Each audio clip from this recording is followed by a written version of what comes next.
All right, let's have a listen.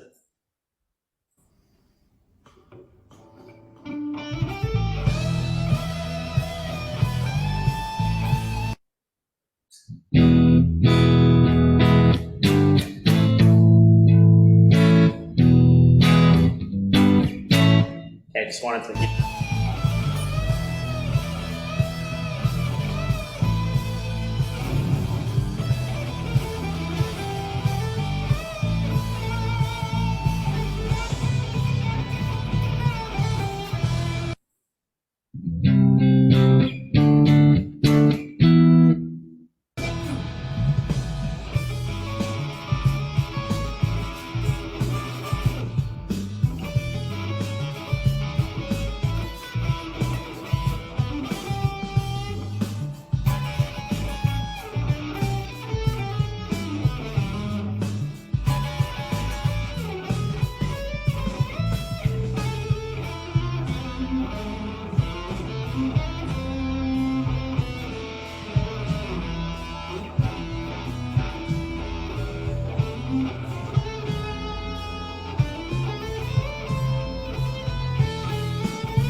Okay, so the structure of the track, like what? So you were playing like the E minor pentatonic over like that rock kind of sequence, like, Yeah. and then there's like that funk kind of part, and that's where you're. Switched over to Mixolydian. Yeah. And my Mixolydian vocabulary is not very good.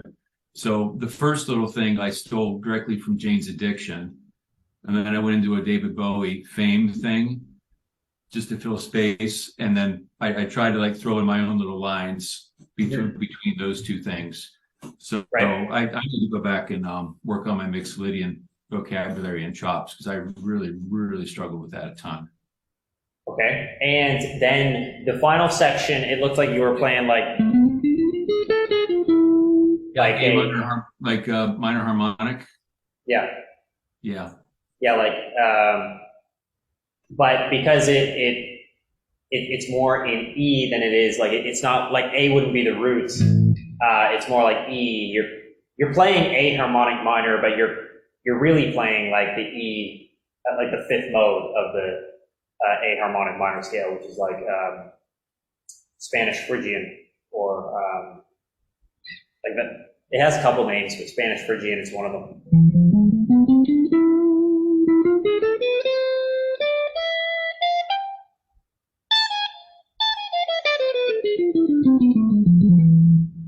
It's the same notes as A harmonic minor, it's just a different mode. But Okay. yeah, I just wanted to, it's similar to like major and minor. Like you can play like a major scale over like in a minor key, and when you land on whatever note is the relative minor, it will sound like home, even if you're playing the major scale. Right. It's the same concept here, right? Yeah. Okay. Mm-hmm. Cool. Yeah, so yeah, we haven't gone through the entire track yet, but so something that I noticed that I did think was good is you are switching scales, right? Like you are like when the track changes, you are changing along with it. which takes, it's like flipping a switch. There's not much subtlety there. When it changes, I completely, change what I'm doing and do a different thing. yeah, I mean, well, weaving through the transitions is a very common place where people, kind of go off the rails, right? Mm-hmm. So like simply knowing that means that you can work on it, right? Because like if you don't know what you don't know, it can be like hard to be aware of these things that you like if you don't know what to fix, right? But there is something that you can totally work on is actually like flowing through the transitions. Right. And something that you can do to help with that is like you can come up with licks that bridge between the sections. You know what I mean? So in the last bar, say there's a 2-bar sequence. It's the final bar of one section going into the bar into a new bar, like the next section. Then you could come up with a line that will go through both of them. Right. I think you understand what I mean. Yeah. So. Yeah. That would be something to work on. But I mean, yeah, you are successfully, even if it's not exactly, what's the word? Smooth, I guess. Even if the transitions right now aren't smooth, at least you are changing scales successfully. Like you are aware of what's going on in the background, Some people make the mistake of when they improvise, they are so entrenched, they're so focused on what they're doing, and they're thinking so hard, it's like they actually forget to listen to the track, and they can't even focus on the track because they're too concerned with like trying to play the right notes, right? So good. So nice job on successfully hearing the transitions and not getting lost. That is definitely a win. And I did notice that you were also aiming for some chord tones, especially in the beginning. We go back, I can't remember, I think it was around 40 seconds in or so.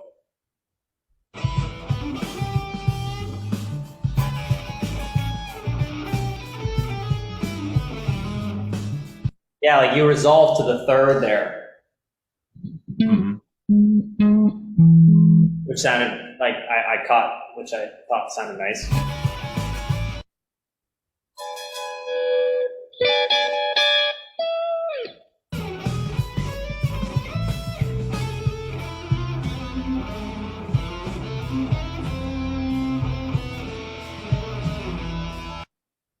But I would say like the biggest problem that you're having is your lines are like you're not actually playing your lines confidently.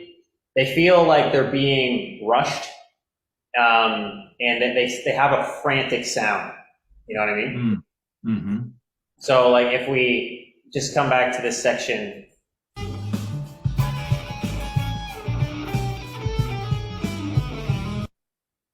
Like, what was that? So, that was a Mixolydian thing. Right.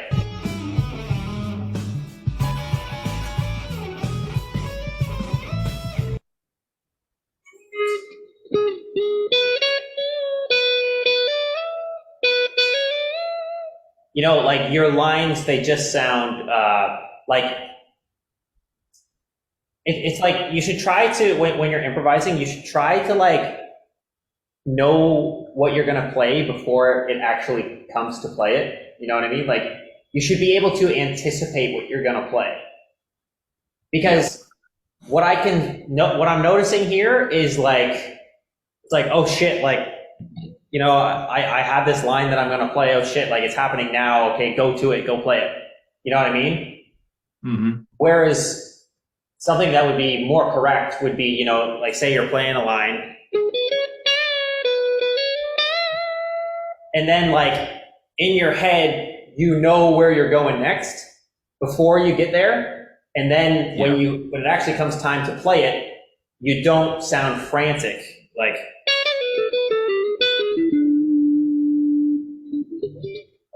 sorry.